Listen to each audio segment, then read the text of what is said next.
You know, I often wonder where inspiration comes from. I also wonder what gives a person drive to do something. Over my 19 long years of living, I think I know a little of that answer now. They come from doing things. You can't just wait around for a feeling of energy to do something. You need to just do it. Ugh. Well, well, let's just ignore that, eh? Anyways, when I'm not writing, I don't really feel inspired to write most of the time. When I do feel inspired to write, I come up with a pretty good script. But most of the time, there's just no inspiration, no drive. This is true for me in many cases. I don't feel the overwhelming drive to do things. I don't really feel much at all, really. But I have recognized that if I'm not doing something, I feel unsatisfied with myself. Life seems a little slower and a little more lugubrious.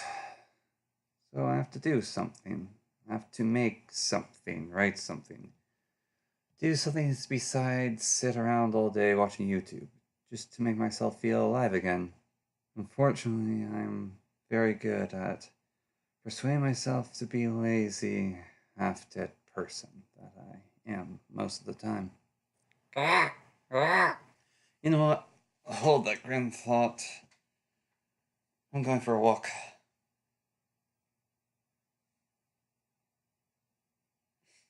Okay, right. You just gotta do something sometimes. You gotta go out and smell the snow. Because there's no roses right now, but life just is too vertically challenged, you know?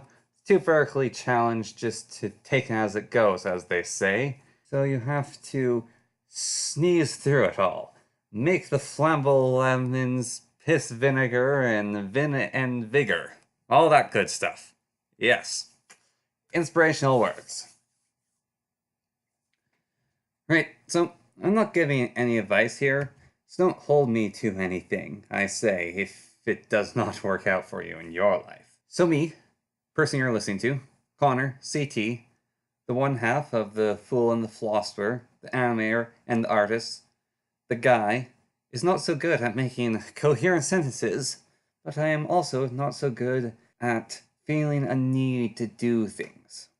But, I think I know how to change that.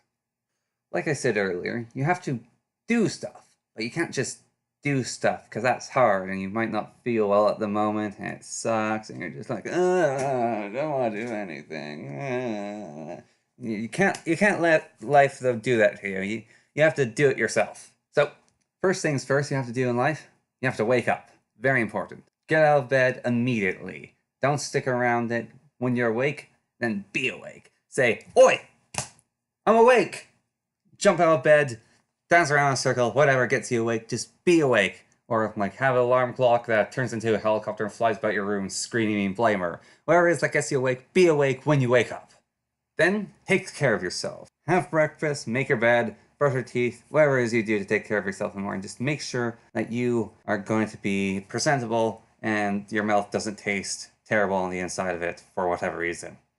Then do something in the morning, like go for a jog, do some yoga, talk to someone, roll about in snow in all your underwear and scream because it's horrible, but just make yourself more awake. Get engaged with life. Be like, yeah, I'm living now. I'm going to be engaged with the world.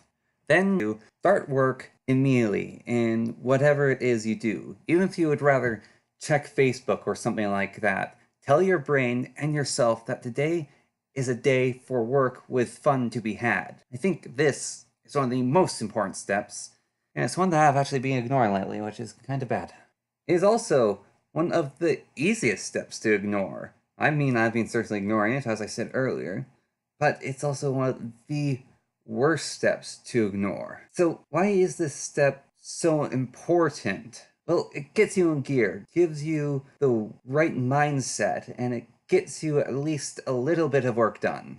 Opposed to the other way about going about your day, which is having fun with maybe a little bit of work to be had. So, for starters, you might not do any actual work. If you're not doing work, then you're dead. Mostly figuratively, but sometimes literally. What I mean by work is the thing you need to do to live. I can't tell you what that is, but I think it's a pretty good thing to figure out. Now, another problem with having a day of fun with work to be had is even if you don't work, this day is devoted to fun. Fun can very easily turn into a merry-go-round of despair and broken dreams. Well, work can be monotonous and boring. It will always be there for you, and won't change unless you're fired or something else happens, but that's not the point. Because work is what gives your life the meaning to live, in a sense. And it makes the reward of fun more fun. Because even though it's a day of work, there is the other part, which is a day of work with fun to be had. So once you're done your work, you can have your fun. While you're doing your work, you can also have your fun. I mean, I'm not going to tell you how to live your life, but still, you can choose if it's fun or not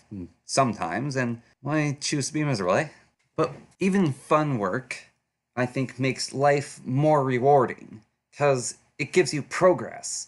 And life without progress, for me anyways, is boring. And I don't like digging holes unless it's on beaches.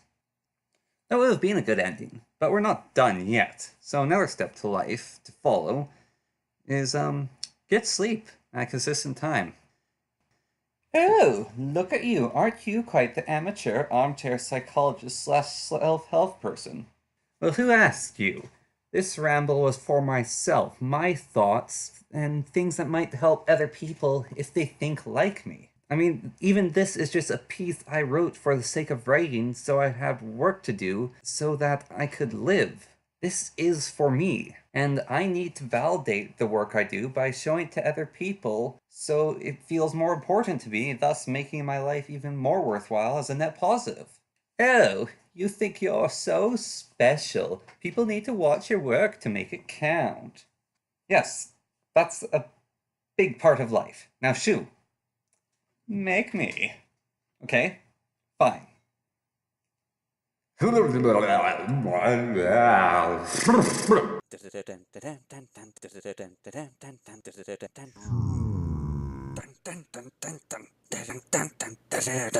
KO.